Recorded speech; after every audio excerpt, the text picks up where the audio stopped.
Gemini Deepthink is here. Let's dive into the tutorial. So in order to activate Google Gemini Deepthink, it is just here on the Tools tab and you type in Deepthink. Now, do remember that Deepthink is only available for the Ultra subscribers, and that is because at the moment, this is a model that essentially spins up multiple different sub-agents and then does a bunch of reasoning in a parallel. So this is a model that is particularly powerful for multi-step reasoning problems. So it's important to know that Gemini 3 Deepthink is essentially worth trying if you rely regularly on AI for serious research, coding, or strategic planning, where reasoning matters more than the speed and the subscription cost. And before I dive into this tutorial, please do remember that Deepthink is essentially a model that will take around 10 to 20 minutes per query. So this isn't something you want to use if you're trying to get a response super quickly. So in the Google demo video, one of the things they showed us that Google Deepthink is actually good at, and something that I found was really cool, is that you can basically take any sketch and then convert that to a STL 3D model. So I actually used NanoBanana to generate this image of a sketch of a headphone stand. Don't think about the design here. This is purely just a sketch. And so what I actually did for the prompt was I said a sketch of a headphone stand, no headphone on it, and a single object. The reason I've done this is because in that short demo, they did show us that we could make these things. And in the sketch that they used, it was a singular image with nothing else in there. Make sure you're using this prompt, because if you don't, essentially NanoBanana will generate you an image that just has a bunch of different artistic things on it, and it isn't really useful for the model. So you want a clear image that is simply a simple sketch. And so once you have this, okay, and you've got your prompt in, you can essentially say here, and this is the prompt from my community, transform the attached sketch into a functional 3D object, generate a single file HTML using 3.js that builds the geometry based on the sketch. The geometry must be a manifold, watertight mesh suitable for 3D printing, implement orbit controls for 360-degree inspection, include a download print ready STL button using the 3.STLE exporter, and use a minimalist dark mode UI overlay, yada, yada, yada. And then essentially what happens is once you get this field and you click copy, and then if you paste this into Note and then you save this as a HTML, if I decide to now open that HTML, you can see that the, object is right here. And this is what we got to see from the demo from Google's actual demo video. And yeah, I think this does look really, really cool.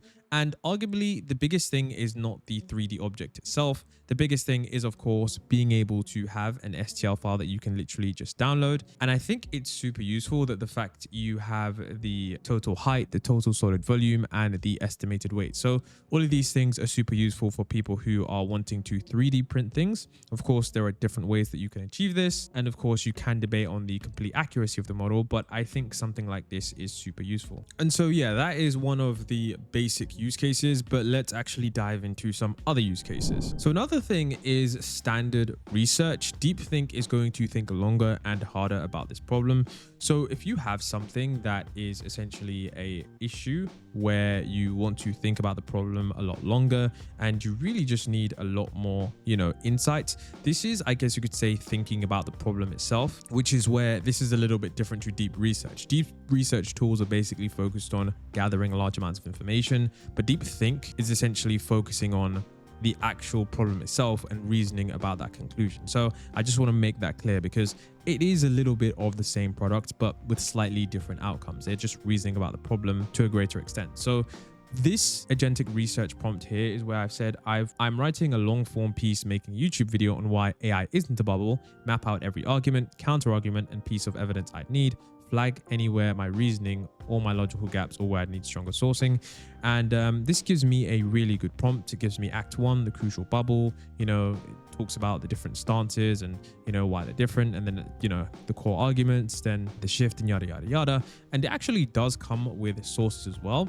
So if you want to do some kind of research in here, it does come with sources as well. Now, notably, it doesn't, go through as many sources as deep research will, but Deepthink is just something that where, if you want to go through this kind of problem, maybe you've got a research problem that includes a problem that you really need to think about, this is going to be a use case as well. So for me, for some super obscure or weird or strange topics, this is where I would probably use Deepthink, because it's still going to be a useful tool. And that probably, I would only use it after the deep research probably just didn't give me something I want to use. Now, this is another example of where you'd want to actually use the model's reasoning capabilities in terms of yes, you want to have some research, but you want it to think harder about the problem.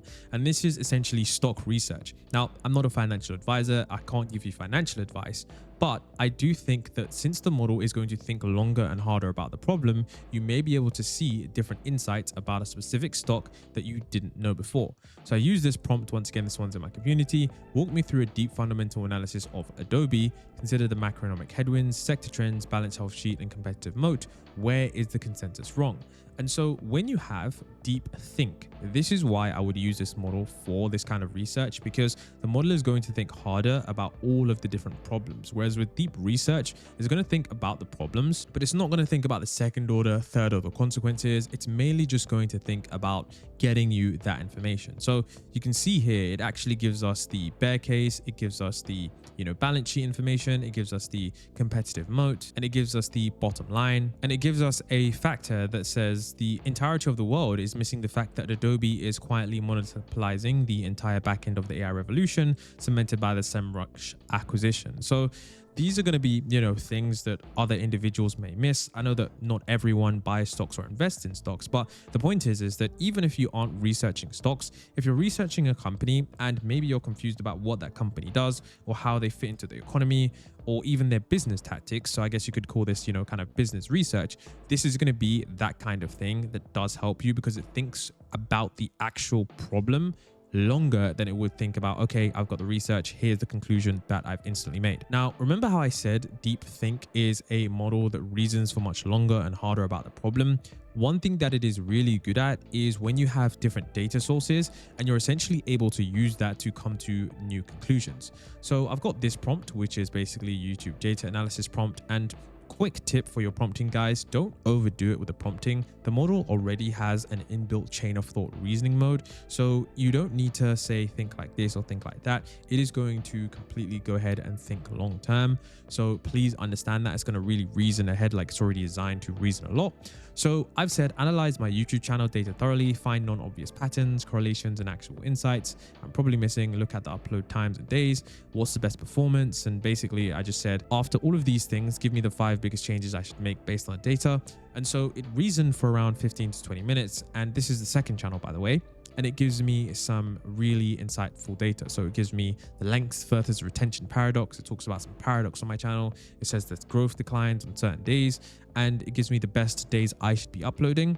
And it gives me the hidden traffic outliers and top 5 actionable changes. So the reason this kind of thing is useful is because it is going to think longer and harder about any problem than you would, okay? And considering that if you're working maybe on a business, maybe you've got a project at school, maybe you've got your health data, it's going to be able to reason about that data set in a way that you might not have seen. So we all know that analyzing data and spotting trends is super useful because that's how we can predict the future, make changes, and adjust our path. And so if you have any online business, maybe you've got some messy data, maybe even your finances, this is going to be something that is super useful, where you want to get real actionable steps that are completely based on the actual data. So it's not just, hey, ChatGPT, I'm feeling down, what should I do?